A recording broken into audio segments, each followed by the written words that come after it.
देशाचं राष्ट्रीय गीत वंदे मातरमच्या निर्मितीला 150 वर्ष पूर्ण होत आहेत आणि त्या निमित्तानं 31 ऑक्टोबर ते 7 नोव्हेंबर राज्यातील सर्व शाळांमध्ये या गीताचं गायन करण्याचे आदेश देण्यात आलेले आहेत। त्याच पार्श्वभूमीवर नागपूरच्या उमे सलमा गर्ल्स विद्यालयामध्ये देखील शासनाच्या निर्देशानुसार वंदे मातरम गीताचं गायन केलं गेलं। दरम्यान शासनाच्या प्रत्येक आदेशानुसार विविध उपक्रम शाळेमध्ये राबवून शासनाच्या प्रत्येक आदेशाचं तंतोतंत पालन केलं जात असल्याची प्रतिक्रिया या शाळेतील शिक्षक आणि विद्यार्थ्यांनी दिली आहे।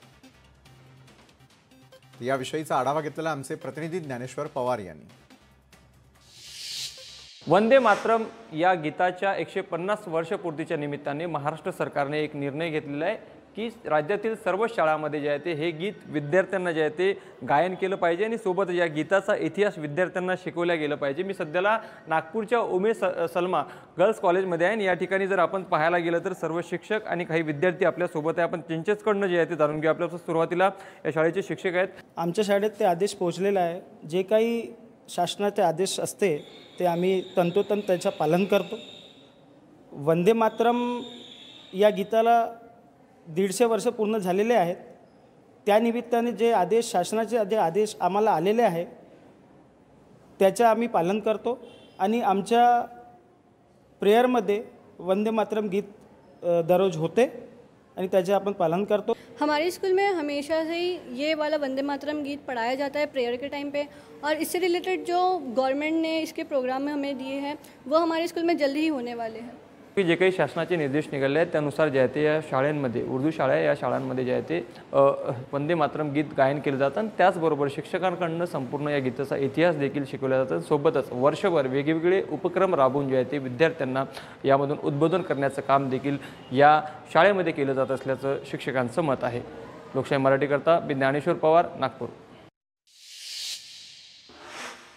तर वंदे मातरम न गायल्यास शाळेवरती कारवाई केली जाते कारण छत्रपती संभाजीनगरमध्ये शिक्षणाधिकाऱ्यांनी ही माहिती दिली आहे। उर्दू ग्रामीणमधील काही शाळांमध्ये वंदे मातरम गायलं नसल्याची माहिती शिक्षणाधिकाऱ्यांच्या कॅमेऱ्यासमोर बोलण्यास या संदर्भात त्यांनी नकारही दिलेला आहे।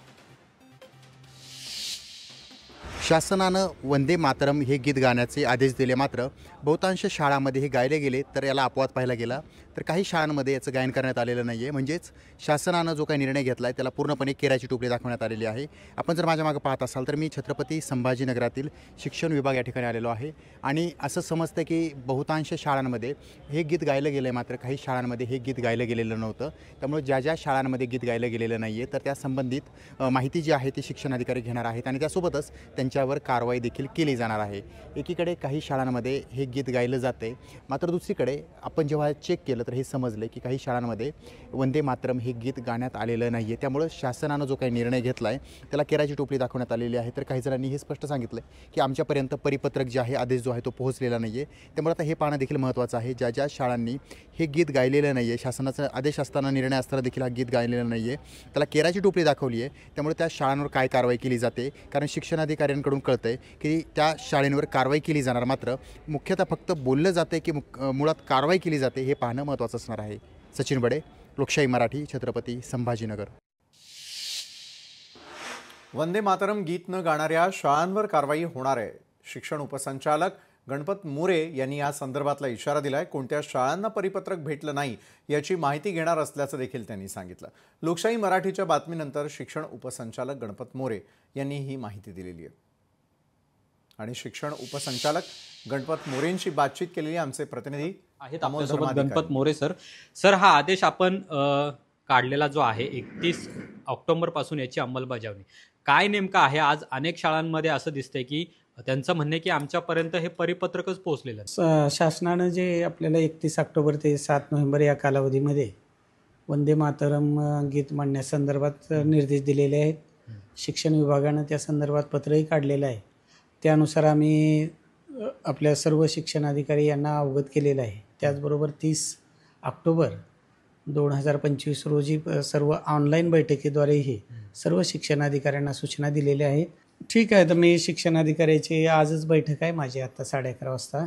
मी आणखी त्याचा आढावा घेतो आणि जिथं पोहोचलं नाही तिथं त्यांना पोहोचवण्यासाठी निर्देश देतो। तेच त्यांच्याकडून एकदा शिक्षणाधिकाऱ्यांनी पत्र काढलंय का, त्यांनी काढलेलं असणार आहे, कारण मोठे जरी कुठं काय कमी राहिले असेल तर मी त्यांच्याकडून बघून घेतो आणि त्यानुसार कारवाई. जे याचं पालन करणार नाही त्यांच्यावरती कारवाई केली जाईल. मात्र आज लोकशाही मराठीने हा सर्व प्रकार पुढे आणल्यानंतर त्याचा आढावा सुद्धा शिक्षण विभागाकडून घेतला जाणार आहे. कोणत्या शाळेला परिपत्रक हे पोहोचलेलं आहे का नाही याची सुद्धा खातरजमा आहे ती आता शिक्षण विभागाकडून केली जाणार आहे. अमोल धर्माधिकारी, लोकशाही मराठी, पुणे. लोकशाही मराठी ऐका, पहा, जागरूक रहा.